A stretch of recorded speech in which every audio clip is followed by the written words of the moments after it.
so you never really feel confident, um, because you're always dealing with that insecurity of, can I do it again?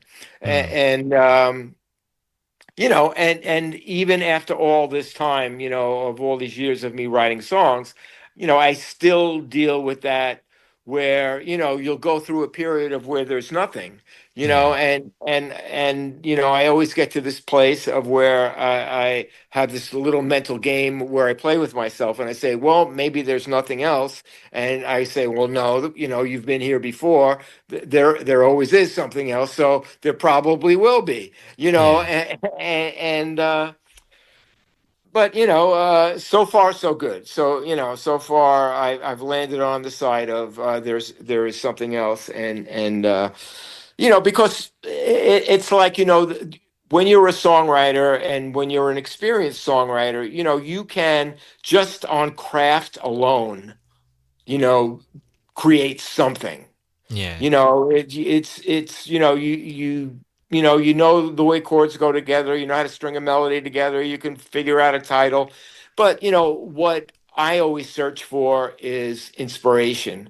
That spark of something where it goes like, okay, oh, it's almost like the craft doesn't matter. I'm chasing the inspiration and finding out. Digging out the depth of what this inspiration is and what I'm trying to say.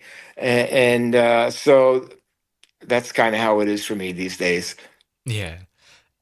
And you formed the band Alive and Kicking in 1968 and had a hit with Tighter Tighter with that band. So, how did that success shape the rest of your journey?